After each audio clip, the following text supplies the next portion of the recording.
Guys, today is going to be a very old school video because there is a lot of figure skating drama, specifically in the Russian skating drama of our sport. There are a lot of big news, some very serious allegations and accusations being thrown to coaches being inappropriate with students. That is Sergei Rozanov, who a lot of people used to call Hot Sergei, if you don't know who I'm talking about. Then Evgenia Medvedeva gave a very revealing interview about her body and how badly it was being treated. She has kind of acknowledged that she is anorexic.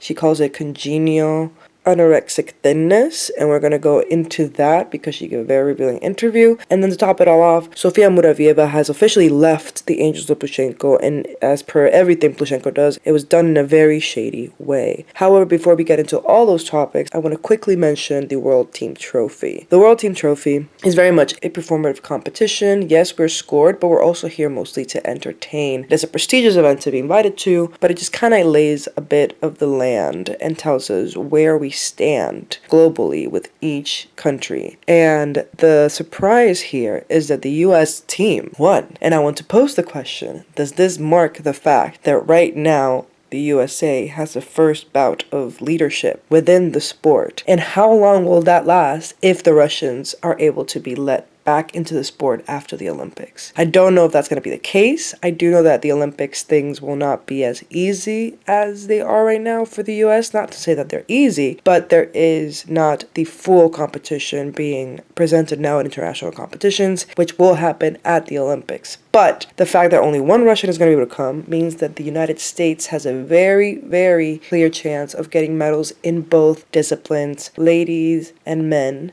And on top of that, Chalk and Bates are just dominating dance, and they got first place at the World Team Trophy as well. So the fact that it went United States, Japan, and then surprisingly Italy kind of gives us a very clear indication that we already knew this, but the US and Japan are the two strongest countries right now within the sport. But the fact that the USA is now leading the pack is very unusual. And although it has to be said, it is because the Russians are not here, I do think that the USA skaters are skating at a level that even if the Russian skaters were allowed in, specifically for the ladies field, there would still be US skaters on the podium. So I just wanted to pose that question. Is this the competition that kind of puts a period to that sentence, maybe an exclamation point, that says the USA is leading the pack in figure skating, which is a sentence I would have never thought I would have uttered when I entered the sport back in 2019. Now, on to the more serious topics. So, Sergei Rozanov has been accused by the mother and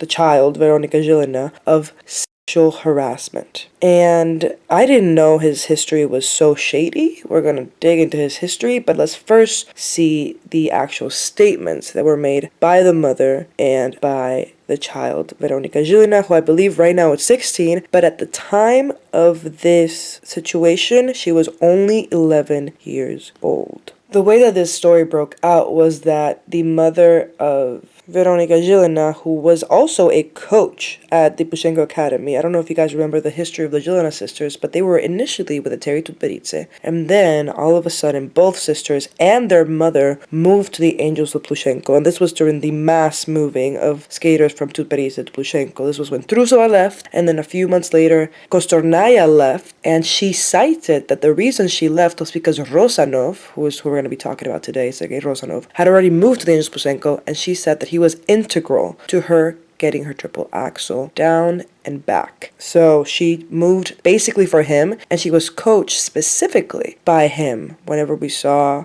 videos or even interviews of her practicing at the Angels of Plushenko. So, the mother of the Zhilina sisters, who is referred as Alfereova, which I believe is just her last name, stated in a Telegram post, said, "If I wrote to you now about Rozanov, about how he molested Nika at the age of 11, you would be shocked that I know. But the interview will be later." So she already knew that interview was coming out, and that's why she was teasing it on social media. "I came to Kislovo's desk. Nika told me everything. They didn't want to make it public. They being Plushenko and his team. I wasn't there, but the child called and said that Rozanov was dragging her into his room. No one helped her. When Evgeny Plushenko found out about it, he kicked her out of the academy. Rozanov is evil. He is stuck in adolescence. He is drawn to little children, and all other children and their parents should hear me." Alfereva wrote in several messages, simultaneously accusing Rozanov of being a you can fill in the blank there. There already had been a lot of talk about Plushenko kicking out Rozanov specifically for such cases, and there were a lot of rumors in this time about a special relationship between Kostornaya and Rozanov, which kind of culminated about the fact that they were seen out at a mall together and they were standing right outside a lingerie shop or an underwear shop. So when digging more into this story, I saw that Rozanov is actually dating a skater he used to coach. They have a 13-year age difference,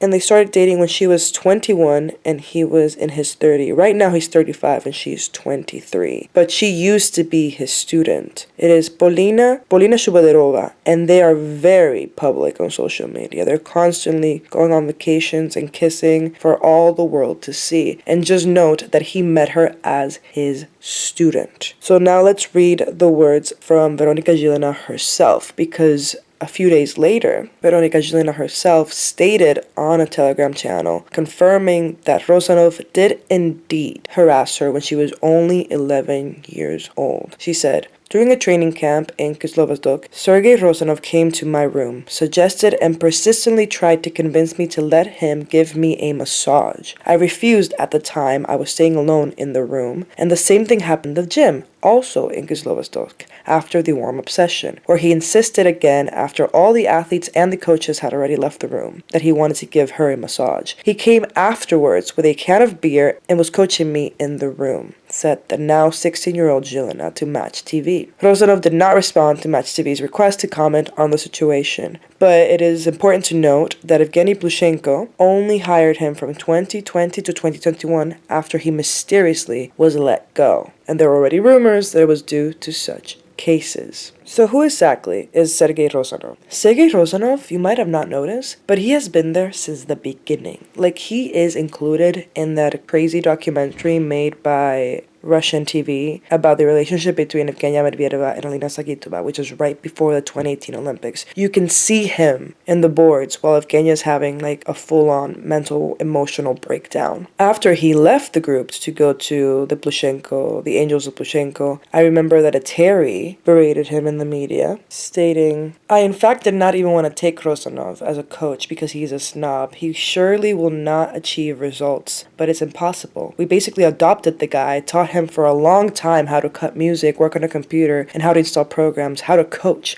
We taught him and then we let him go." He said in some interviews that he got bored with us. I'm like, okay, I'm not bored. He just has star fever, and at some point he started to think that they know the path to success and it's not about the team. So basically, Berita said, this guy didn't even know anything about skating. We taught him everything, and now he's just going to the Angels of Plushenko because he now thinks he knows better. And there might be some truth to that statement, because Rozanov got his job at the Tutberidze Kristolny ice rink through Daniel Gleikenhaus. Daniel and him were like best bros, and there are videos and pictures of them hanging out when they're very young, and then all of a sudden he was a coach at the Kristolny rink. So he might have gotten the job out of the favor from Daniel Gleikenhaus. This is all alleged and speculation, but this is what the internet had speculated about how he got that position in the Tutberidze camp. And remember, this was before Tutberidze was the big machine. He came in at a time where Tutberidze and the whole rink was growing along, so he kind of managed to get the starlight and star power by just showing up at the right time. So when he left to the Angels of Plushenko, a lot of people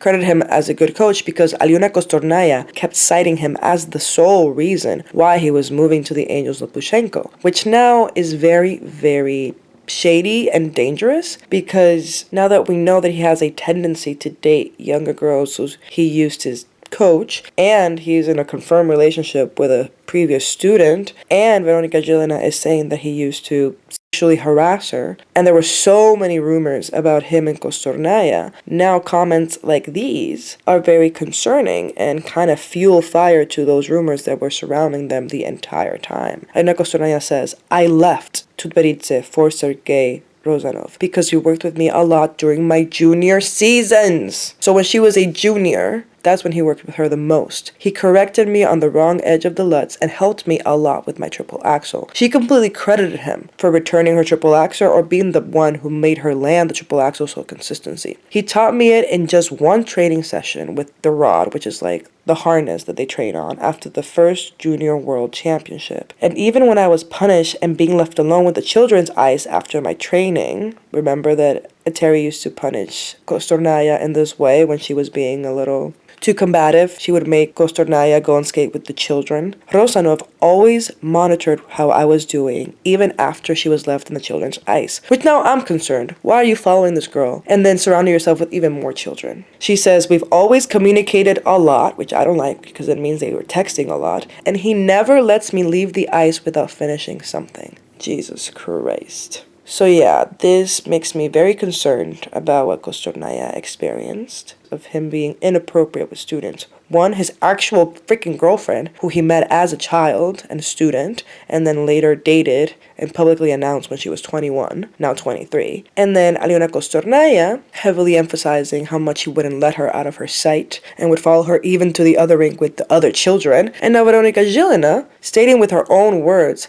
how creepy he was, insisting that he wanted to massage her, not just in her room where she was alone, but in the training camp, in the gym, and then coming into her room with a beer can to quote-unquote train her. This is very concerning, and I hope that all the children and girls involved can have the correct support team, whether it be therapists, family members, or just maybe even federation, that can help launch an investigation and give them the services and help that they need, because this is quite concerning. Also, Kostornaya always looked so young. Like, she's so tiny, and during her junior year, she looked like she was 10, even though when she was 13 or 12. Like, it's just very, very disturbing to think about this, and this is a true problem of the sport. Any sport that deals with children, whether it be gymnastics or cheerleading, has had very intense issues of people who abuse their power and then try to have these very intense bonds, romantic, or just harass and hurt these children. So I really hope that the Russian Federation, and this is a big hope, takes this seriously and investigates him. However, here's the thing, I don't even know if they can investigate him, because he left the country. After he left Plushenko in 2021, he just went to Europe and has been doing different summer camps or training camps with various skaters from different countries. Like, he now skates a kid from Turkey who also is being investigated for sexual harassment, and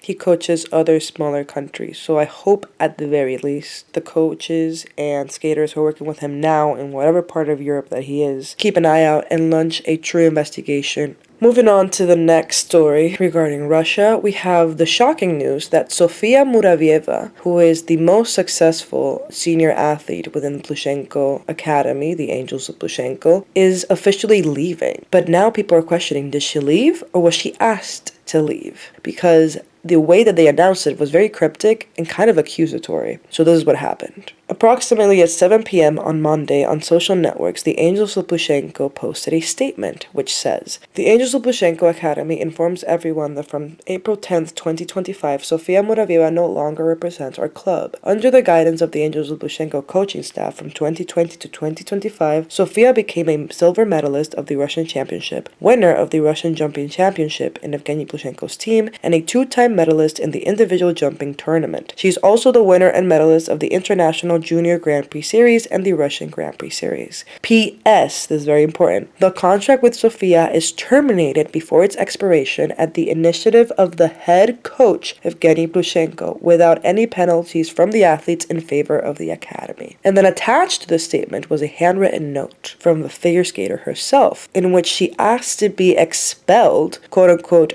due to the fact that I'm not properly fulfilling my duties and do not meet the requirements of the coaching staff. The skater position at the time of the writing was unknown, and she was contacted and her mother but did not receive an answer. Later, they released the following statement on social media networks. They said, "My dear beloved fans, yes, I can confirm that I've left the academy, and yes, I wrote the letter of expulsion. Everything that happens for the best. I have never done anything bad to anyone. I wish only good and happiness to everyone. We all walk under God. I am moving only forward towards my dreams, and I work for this. Regardless of the circumstances, I am grateful to everyone who invested their soul, strength, and time in me." So we don't know exactly what happened, But what people have been speculating was one of the two. Either Sofia Muravieva wanted to be let go, and that's why she asked to be quote-unquote expelled due to the fact that she wasn't fulfilling her duties, or Evgeny Plushenko told her, because you're not fulfilling your quote-unquote duties, which I'm guessing is placing higher at competitions and not meeting the requirements of the coaching staff, which I'm also guessing is performing better at competitions, she was quote-unquote asked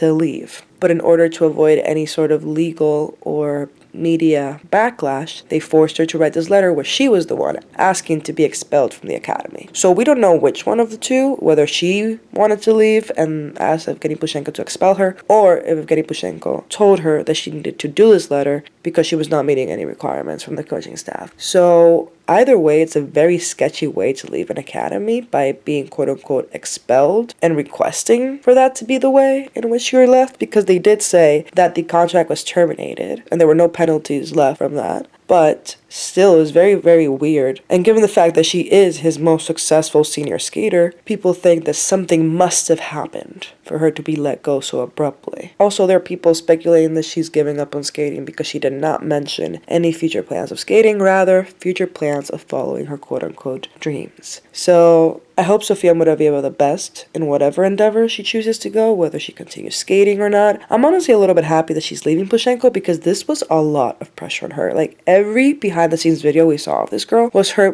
breaking down. Like, I still have burned into my brain the video of her seeing the scores because she was so close to the podium, and then just kind of falling to the ground and crying because she was so distraught about the fact that she once again did not make it. And it was just so heart-wrenching, and I feel like this was too much pressure because she truly was the only skater that Plushenko had that was willing and able to match the skating talents of the Tutberidze camp and of Alina Gorbacheva. Do not forget her. So the fact that she was always so close yet so far, and had this immense pressure because she was the only hope that Plushenko had to prove that he is a successful ladies coach, it was just too much for her. And I could tell she always looked sad. She always looked stressed. She always looked like she was not having fun. Like, she was not enjoying her time at the competitions, nor with Plushenko. Like, every time they sat at the kiss and cry, it was giving, like, disappointed dad and sad daughter. And I didn't like that. Like, they did not have a connection as coach and student, and it was very obvious. And it was probably doing so much worse for her mental health. So I hope that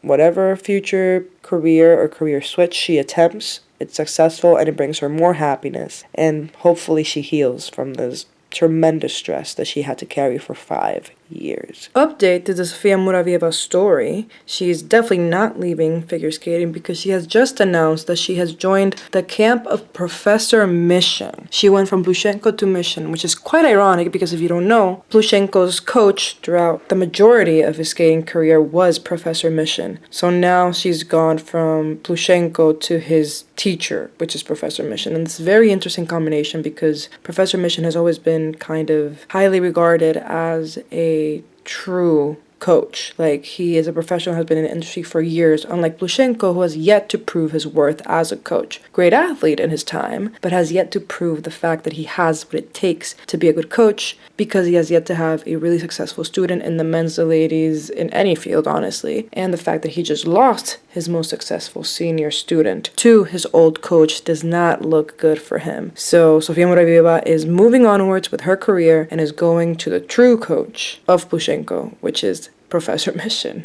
One story that I forgot to mention that I saw that I think is notable to mention is that Sagitova and Sherbakova, 2 Russian skaters, will be performing in a show in Japan. No Russian skater has been performing in Japan since 2019. But these 2 Olympic champions, maybe that's why they are being, allowed this exemption or this honor, Alina Sagitova and Anna Sherbakova, have actually been invited to perform in the ice show Fantasy on Ice, which will take place on May 31st and June 1st in the Japanese city of Shiba. So I'm very much looking forward to seeing those videos, specifically to see the audience reaction. I doubt that it'll be anything different than a warm welcome because the Japanese are so welcoming and kind and figure skating fanatics. So I'm sure that they'll actually have even more euphoria and furor from the fans when they perform because they have not been seen outside of Russia in so long. And I wonder, because they are both Olympic champions, if that is why they're sending, quote unquote, their best foot forward, in order to slowly open up this door and this opportunity of performing abroad in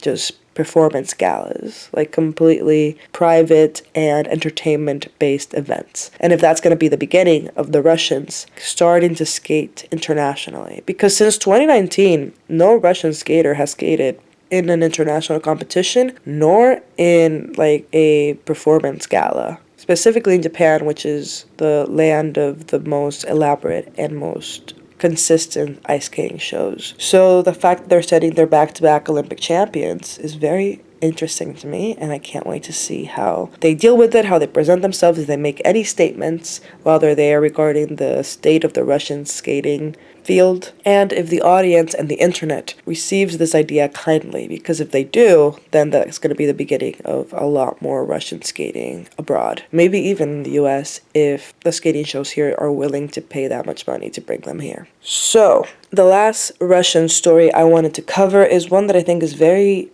important to talk about, and that is Evgenia Medvedeva's very explicit retelling of her nutrition. She was in a special show called The Rink on YouTube, and the episode was on nutrition, and Evgenia did not hold back. She talked about the fact that she is anorexic. She calls it congenital anorexic thinness, and how her eating habits were very messed up during the time of her peak, how she was eating little to nothing at all, and that when she got a nutritionist, she actually gained weight and her jumps got worse. So she actually left the nutritionist because even though she was getting healthier and stronger, she was getting worse at her skating, because we all know the Atari technique is thin, young children can jump high, high, high. Do not build muscle. Instead, don't eat, and you'll become more aerodynamic. So this is the statement of Evgenia Medvedeva, where she talks about her severe osteoporosis. It is definitely wrong and absolutely my fault, but a week before the Olympics, is the 2018 Olympics, my breakfast consisted of an energy drink, and then for lunch I would have 3 candy gummies. And at dinner, it was yogurt with a strawberry and a little bit of salad. That was my diet during the training camp in Japan. I made it through, but after the Olympics and I went to Germany because of a fracture in my right leg. I went to see a doctor and he noticed I was limping. Then he said, if you keep limping like this, you're going to feel pain here.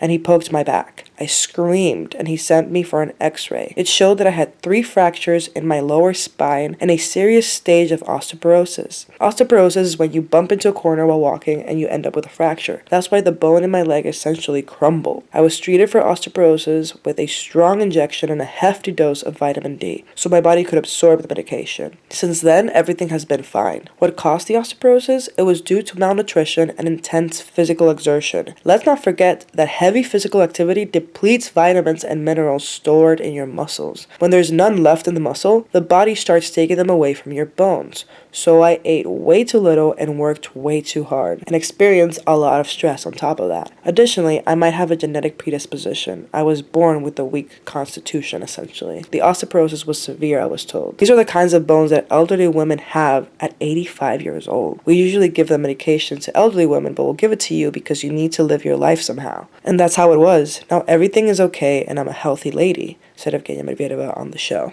She continues, I don't jump now. I haven't tried to jump at this weight because my injuries are such that I need to leave myself alone. It seems to me that if I were able to jump now at this weight, it would also be a big plus. I'm not going to try for now, maybe a little bit later. But it's not only in jumping, but in skating too. I finished the program and I can go further, and I can skate the performances in their entirety, and I don't even die for a second. So she's saying that now with her healthy weight, she has more stamina and she has more power in her performances, but her jumping style and her jumps have never been able to recover. Eteri Georgievna's tour is underway now, and I have talked to the girls, Akatieva, Petrosian, who are still in the sport, and I look at them and I see myself 7 to 8 years ago. There are these heated discussions about weights and weigh-ins and food and dinners back and forth and running and film, and I realized that I have a completely different mindset now, and I wondered if I had that mindset that I have now while I was in sports, what would have come of me? Would I have been able to achieve anything at all? And the reality is that we will never know. So this is the mentality she had back then. She just wanted to be skinny, skinny, skinny, skinny mini, basically anorexic, because she thought this is the only way I'm going to achieve my dreams, which is to win the Olympics. And that's when she goes into her diet for the Olympics, which was basically 1 energy drink, 3 gummies, and a yogurt.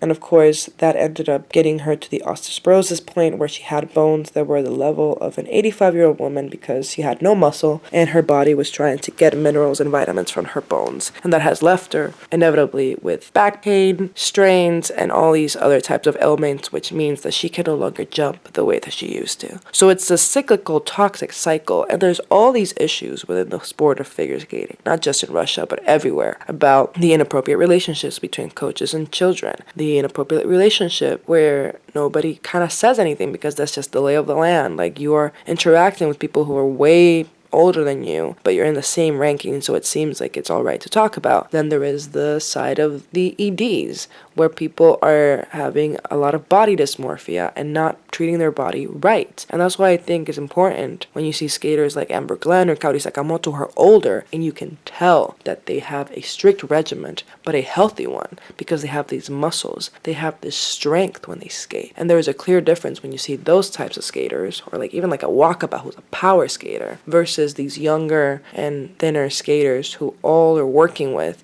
is their youth and their thinness. And that might work for a year or two, but you run out, you deplete yourself, you end up with bones of an 85-year-old. And then there's also the intense pressures that comes with the Sofia Muravieva story, where she was the sole responsible skater for making the entire Plushenko Academy seem any type of competent. So there is a lot to talk about here. And how are these problems, if ever, going to be resolved if they're allowed back into the international stage? I think, honestly, they're only going to get exacerbated and get worse because people are going to try so desperately to get to that next stage, which is the Olympics, and they've only been allowed one spot. So whoever gets it, probably Petrosian, is going to be having the immense pressure, the body dysmorphia, and EDs, and hopefully she's not involved in any inappropriate relationships, but the fact that she's at the Tuberisa camp where this man was, raised is not the best. So that was all the topics we have for today. There were a lot of intense topics. Let me know what you guys think down below. And in the one positive comment, do you believe that the World Team Trophy states the actual standing for international figure skating, where the USA is leading the pack, then Japan, and then the rest of the world trailing behind and trying to catch up? And if that's all going to be flipped on its head when the Russians are allowed back in with all their skating prowess and their mess. So hope you guys enjoyed this video. A lot of serious topics, but as per usual, I'll talk to you guys later. Bye bye.